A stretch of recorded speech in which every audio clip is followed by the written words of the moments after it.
आइए विस्तार से अब खबरों के सिलसिले की शुरुआत करते हैं। बीजेपी के बड़े नेता हैं कैलाश विजयवर्गीय, अपने अलग अलग अंदाज के लिए जाने जाते हैं। अभी हाल में सुर्खियों में इस वजह से क्योंकि राष्ट्रीय महासचिव होने के बावजूद पार्टी की तरफ से मध्य प्रदेश विधानसभा चुनाव में उनको उम्मीदवार बना दिया गया है। अच्छा, कल अनंत चतुर्दशी के मौके पर कैलाश विजयवर्गीय इंदौर में एक झांकी में शामिल हुए और ऑर्केस्ट्रा टीम के साथ कई भजन गाए। कैलाश विजयवर्गीय को इस बार बीजेपी ने विधानसभा चुनाव में उतारा है। टिकट मिलने पर विजयवर्गीय ने शुरुआत में कहा था कि मेरी चुनाव लड़ने की इच्छा नहीं है, इसे लेकर खूब सुर्खियां भी बटोरी थी उन्होंने। सबसे पहले जरा कैलाश विजयवर्गीय का ये सुरीला अंदाज देखिए आप।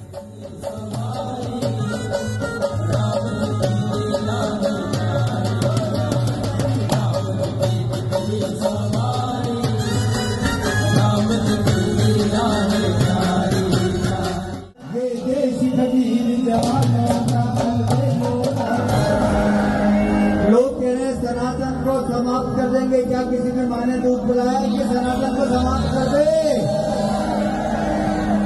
और इसलिए झूम के गाना जो हम बुलाए हैं हम उनको लाएंगे, जो राम बुलाए हैं हम उनको लाएंगे।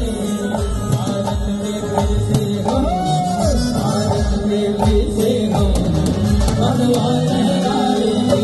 भारत में फिर से हो, भगवान लहराएंगे।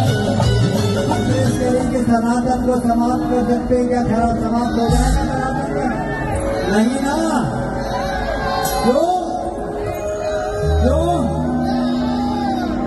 हम राम को लाए हैं, तो लाए हैं, जो राम को लाए हैं हम उनको लाए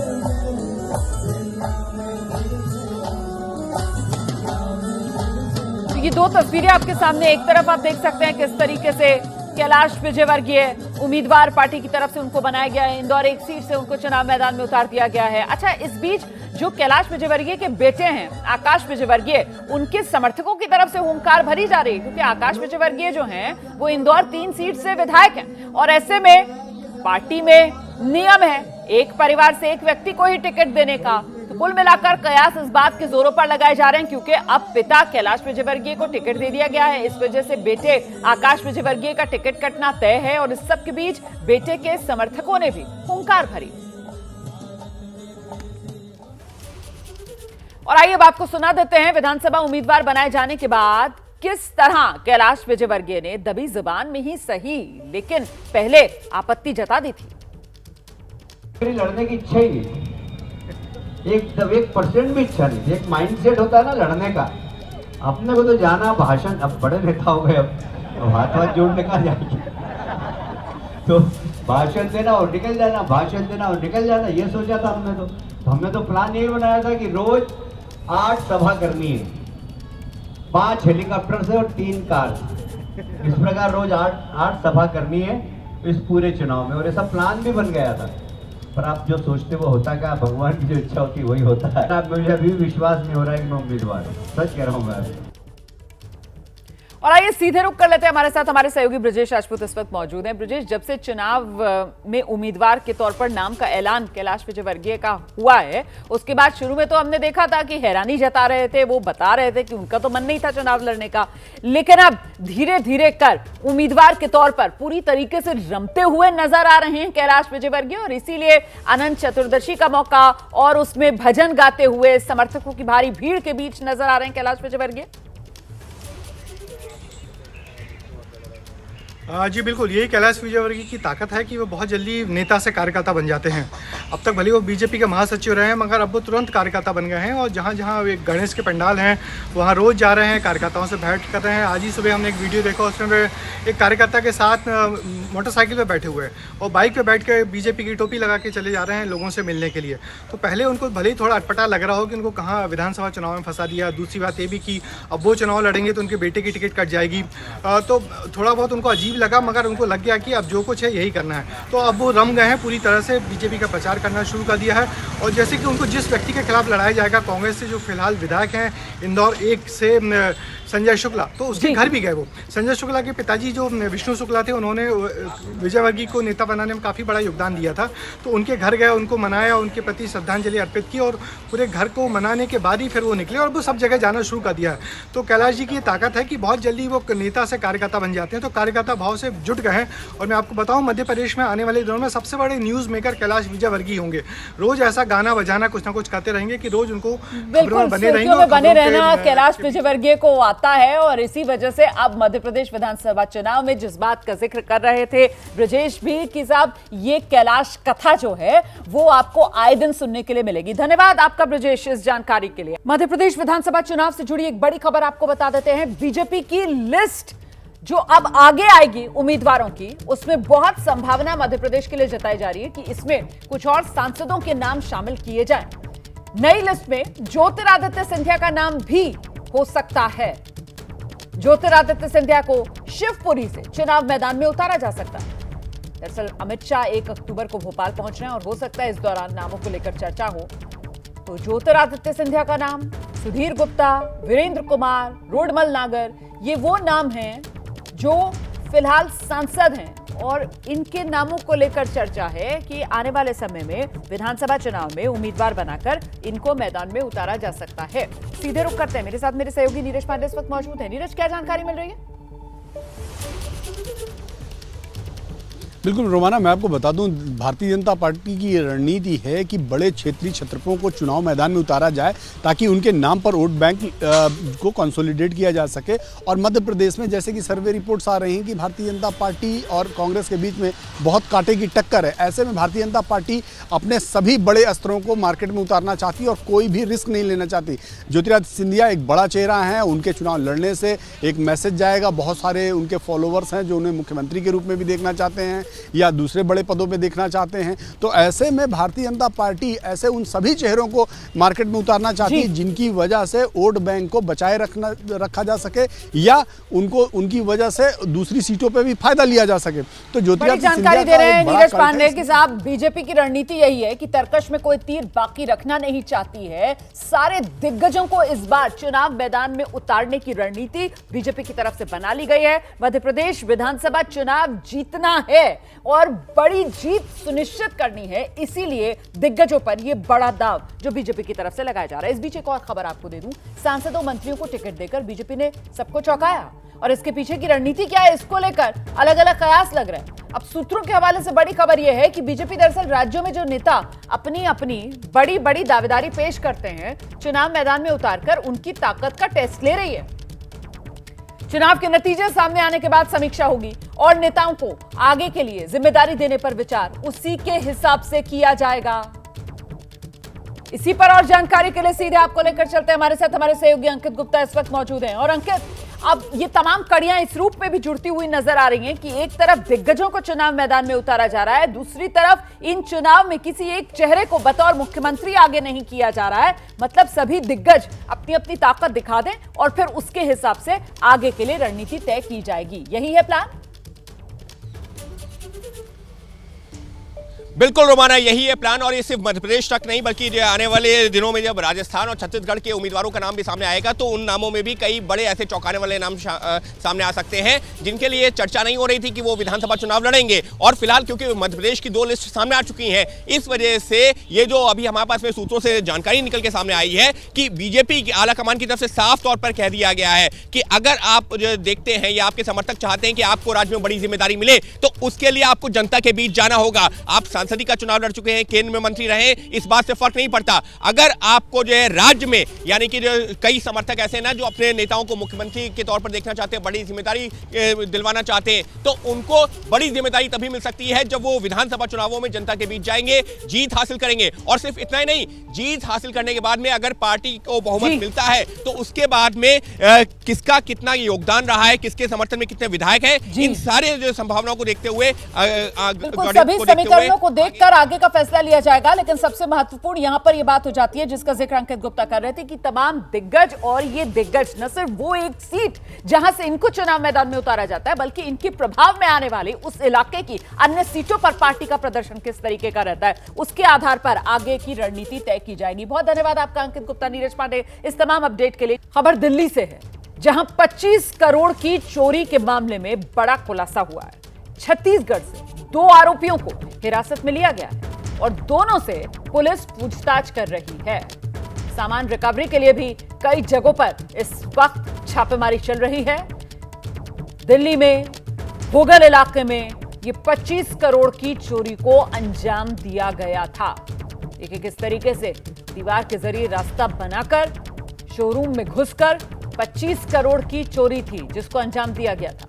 दिल्ली के भोगल में 26 सितंबर के दिन ज्वेलरी शोरूम को चोरों ने निशाना बनाया था। शोरूम की छत तोड़कर आरोपी दाखिल हुए थे। 25 करोड़ की चोरी को अंजाम दिया था। हम सीधे आपको लेकर चलेंगे, मेरे साथ मेरे सहयोगी मनोज वर्मा इस वक्त मौजूद है। मनोज, रिकवरी के लिए जो छापेमारी चल रही है, अभी तक कितना कुछ सामान बरामद हो पाया है, इसको लेकर कोई अपडेट, और किस तरीके से इन तक पहुंची पुलिस, इसको लेकर क्या जानकारी मिल रही है?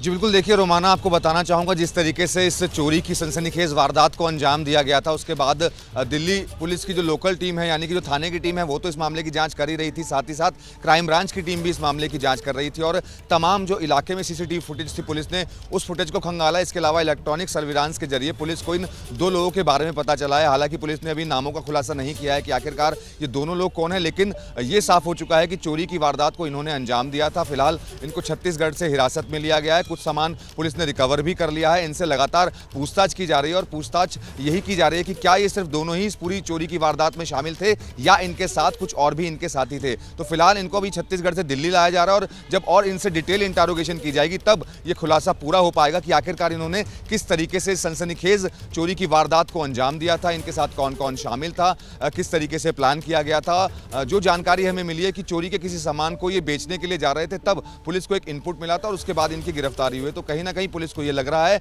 कि सिर्फ इस चोरी में 2 लोग शामिल नहीं होंगे, इसके अलावा भी और अपराधी शामिल होंगे। तो इनसे पूछताछ के बाद इन तमाम बातों का खुलासा हो पाएगा कि आखिरकार इतनी बड़ी चोरी को इन्होंने कैसे अंजाम दिया। जी बहुत शुक्रिया आपको मनोज वर्मा, नजर बनाकर रखिएगा और अपडेट जो भी होगा दर्शकों तक पहुंचाएंगे। आगे बढ़ेंगे, नीतीश कुमार आरजेडी के साथ रहेंगे या फिर एक बार फिर से पलटी मारकर बीजेपी के साथ चले जाएंगे, इस सवाल को लेकर चर्चा गर्म है। और इस बीच लालू प्रसाद यादव की पार्टी आरजेडी की तरफ से कहा गया है नीतीश कुमार में प्रधानमंत्री बनने के सभी गुण हैं। आरजेडी चाहती है नीतीश कुमार प्रधानमंत्री बने। आरजेडी का कहना है इस बार बिहार से पीएम बने। आरजेडी यह भी कह रही है कि नीतीश अब बीजेपी के साथ नहीं जाएंगे। आरजेडी प्रवक्ता मृत्युंजय तिवारी से एबीपी न्यूज संवाददाता शशांक ने की एक खास बातचीत, सुनिए। हमारे साथ आरजेडी प्रवक्ता मृत्युंजय तिवारी हैं। नीतीश कुमार फुलवारी शरीफ पहुंचे थे दरगाह पर, तो वहां पर एक मौलवी ने दुआ मांगी कि नीतीश कुमार अब देश के प्रधानमंत्री बने, सो मुख्यमंत्री के बाद अब देश की सेवा करें, पीएम बने। इसमें बुराई क्या है? हर लोग जो चाहने वाले हैं, जो समर्थक हैं, जो शुभचिंतक हैं, वो चाहते हैं कि उनके प्रदेश का कोई नेता प्रधानमंत्री बने, मुख्यमंत्री बने। तो बिहार के हैं तो बिहार ने पहला राष्ट्रपति दिया है और प्रधानमंत्री कोई बिहार से हो, ये समर्थकों की, लोगों की चाहत है, तो लोग उम्मीद करते हैं, इसमें कोई बुराई नहीं। लेकिन प्रधानमंत्री कौन होंगे ये तो तय होगा जो इंडिया गठबंधन में शामिल दल है। नीतीश पीएम मटेरियल हैं। भाई आदरणीय नीतीश कुमार जी में वो योग्यता है, वो क्षमता है, वो अनुभव है, इसमें कहाँ कोई किसी को सवाल खड़े करने का। आप लोग को लगता है कि अगला पीएम बिहार से होना चाहिए? आप लोग चाहते हैं कि हम लोग तो एक बिहारी होने के नाते एकदम चाहते हैं कि होना चाहिए। अच्छा, उधर लेकिन नीतीश के एनडीए में जाने की भी अटकलें लग रही हैं। भाई देखिए, ये सब तो कल ही राष्ट्रीय अध्यक्ष आदरणीय नरेंद्र बाबू ने कहा कि 7 जन्म में नहीं जाएंगे। ये सब जो अफवाह फैलाई जा रही है, एक प्लान के तहत अफवाह फैलाई जा रही है। इंडिया गठबंधन पूरी मजबूती के साथ भाजपा मुक्त भारत बनाएगा और प्रधानमंत्री जो भी होंगे वर्तमान प्रधानमंत्री से बेहतर होंगे। नीतीश का आप लोग समर्थन करते हैं पीएम के तौर पे? भाई हम लोग, हमारी व्यक्तिगत एक बिहारी होने के नाते हम चाहते हैं। और इस बीच ये तस्वीरें आप देख रहे हैं, पटना में जो फुलवारी शरीफ दरगाह है वहां नीतीश कुमार पहुंचे थे कल, चादर चढ़ाई थी उन्होंने। नीतीश के साथ जेडीयू के कार्यकर्ता भी मौजूद थे। कार्यकर्ताओं ने नीतीश के पीएम बनने की दुआ मांगी। कल ईद मिलादुन नबी का दिन था, 12 वफात का दिन, और इस मौके पर नीतीश कुमार जो हैं वो पहुंचे थे फुलवारी शरीफ की दरगाह में। वहां नीतीश कुमार की तरफ से चादर चढ़ाई गई और इस दौरान दुआ मांगी गई नीतीश कुमार के प्रधानमंत्री बनने की।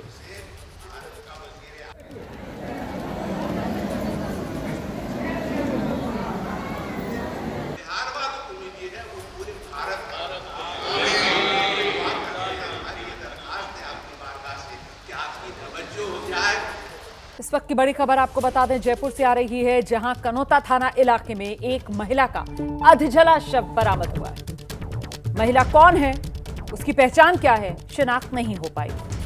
ये घटना क्यों हुई, इसके पीछे कौन है, अब इसकी पड़ताल में पुलिस जुटी हुई है। तो राजस्थान की राजधानी जयपुर का कनौता थाना, जहां एक महिला का शव बरामद हुआ है। अधजली हालत में यह शव बरामद हुआ है। महिला की पहचान अभी तक नहीं हो पाई है।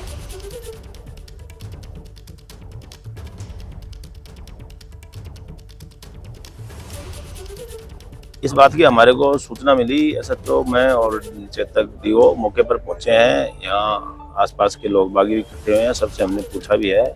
ये तो स्थिति मौके को देखने से स्पष्ट है कि कोई मर्डर करके और इसको डाल के और जला के गया है। पूरी जली नहीं है। ये महिला है, करीब 25 साल की उम्र है इसकी, और इसके जो हुलिया है ये हमने हमारे इंफॉर्मेशन ग्रुप पर और वारिसान की तलाश हेतु डाला है और कंट्रोल के मार्फत प्रसारित करा रहे हैं इसको, जो ताकि वारिसान तक सूचना पहुंचे, संबंधित थानों से पहुंचे। जहाँ भी इसकी गुमशुदगी है वहाँ से हमारे को कनेक्ट होगा। हम सीधे आपको लेकर चलते हैं, हमारे साथ हमारे सहयोगी मनीष शर्मा इस वक्त मौजूद है। जरा जानते हैं मनीष से, किस समय यह शव बरामद हुआ है और अभी तक क्या पहचान हो पाई है, महिला है कौन? रोमाना, महिला की अब तक पहचान नहीं हो पाई है और जहां तक शव मिलने की बात है, ये घटना रात की बताई जा रही है। लेकिन सुबह जब आसपास के लोगों ने महिला का अधजला शव देखा तो पुलिस को इसकी सूचना दी और कुछ ही देर बाद पुलिस की टीम वहां पहुंची। खुद एसीपी फूलचंद मीणा मौके पर पहुंचे और आसपास लोगों से शिनाख्त कराने का प्रयास किया। लेकिन दो बातों की अब तक पुष्टि नहीं हो पाई है कि क्या महिला के साथ हत्या से पहले दुष्कर्म हुआ, क्योंकि उसके लिए पोस्टमार्टम रिपोर्ट तक का इंतजार करना होगा, और दूसरा ये महिला कौन है। तो आसपास के लोगों में पुलिस की टीमें लगातार पूछताछ कर रही है, लेकिन अभी तक महिला के बारे में कोई जानकारी नहीं मिली है और इसी वजह से ये तक नहीं पता चल पाया है कि कौन लोग थे जिन्होंने इस जघन्य काम को अंजाम दिया है। मनीष, ये इलाका कैसा है, कनौता इलाका जहां पर ये शव बरामद हुआ है? जी, ये जयपुर का बस्ती थाना लगता है और कानोता भी अपने आप में अलग थाना है। जयपुर से अगर हम बात करें तो जयपुर से आगरा की तरफ जाने वाला राष्ट्रीय राजमार्ग है और जयपुर और दौसा के बीच में ये रास्ता पड़ता है और वहीं पर इस इलाके में जो कानोता और बस्ती का इलाका है, वहाँ मीणों की बाड़ी, ये वो जगह है जहाँ पर महिला का अधजला शव बरामद हुआ। जी रोमाना, बहुत शुक्रिया आपका मनीष शर्मा इस तमाम जानकारी के लिए। कोई और अपडेट होगा, महिला कौन है, शिनाख्त हो पाएगी तो आप तक जानकारी हम पहुंचाएंगे।